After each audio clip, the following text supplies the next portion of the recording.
Little Gnome with Little Gnome stories. Today's story is a very, very old one, and a very famous one called Little Red Riding Hood.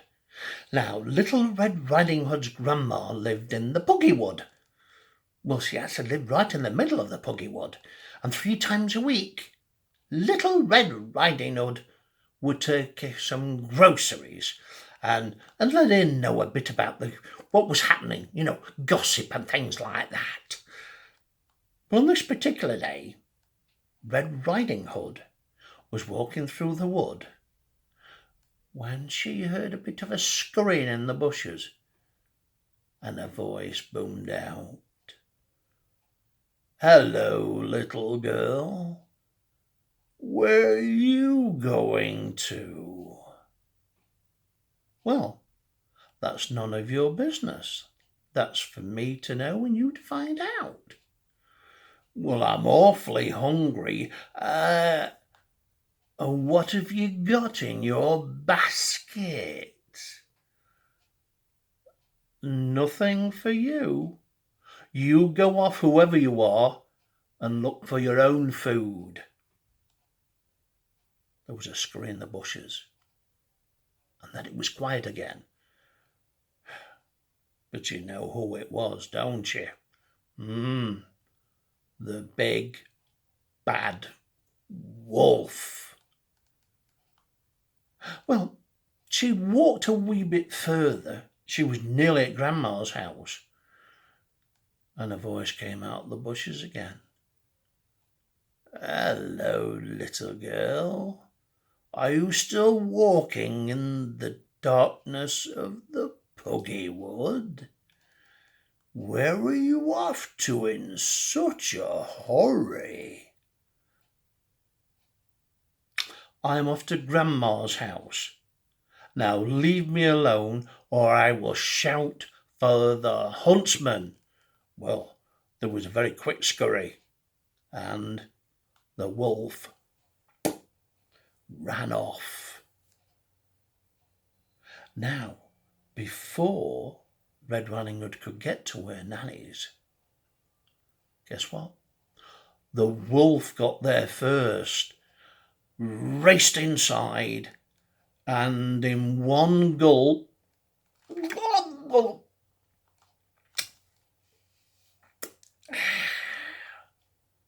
he swallowed Gran. Yeah, one gulp. Well, 5-10 minutes later, Little Red Riding Hood arrived. Something different, she thought. The door's open. No, she never leaves the door open.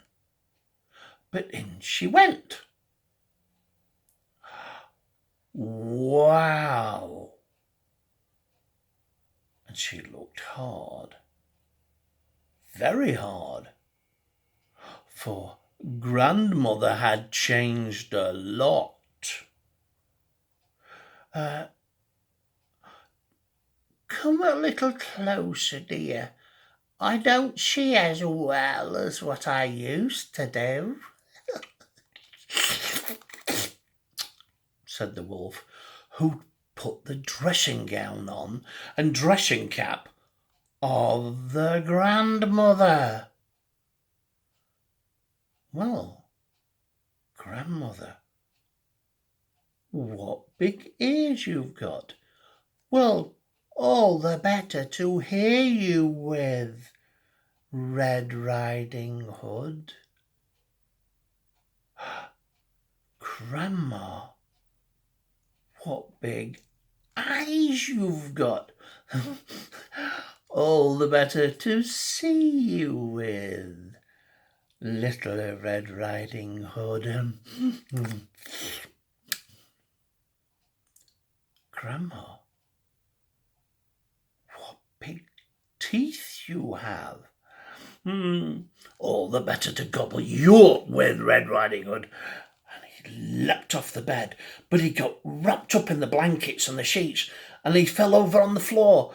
And as he fell on the floor, he hit his stomach so hard that he went, "Oh!" Do you know what happened? Grandma shot out. Oh! Grandma, who'd been swallowed in one bite, managed to get out. And as she got out, the first thing she could do was scream, "It's the wolf! It's the wolf!" Well, the wolf tried to scramble out of the bedsheets which he got entangled in, and he couldn't do it. Uh-oh. Outside the house at that very moment was a huntsman who heard all the kerfuffle, ran in with his mighty axe. "What's going on here?" he said. He turned and saw the gigantic wolf jump through the window. "No, my lad, not this time." And the huntsman ran and ran and ran after the wolf. And the wolf was running scared. In fact, he ran so scared that he didn't see he was running to the edge of a cliff. The wolf turned round to see where the huntsman was, and the huntsman was getting closer and closer. He could see the gleam of the axe he'd got in his hand. Oh! And at that moment, he realised that he'd actually run off the edge of a cliff.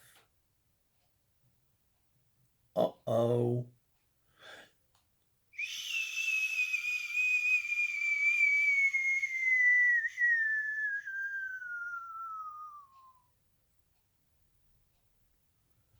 Where he landed?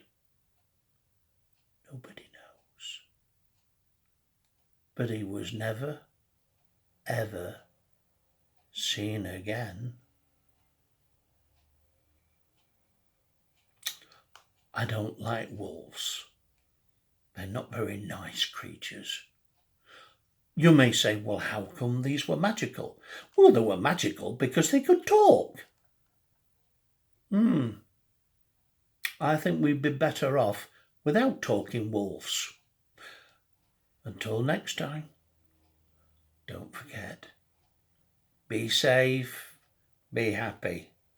Are you ready with that magic finger? Oh, here we go. 1, 2, 3.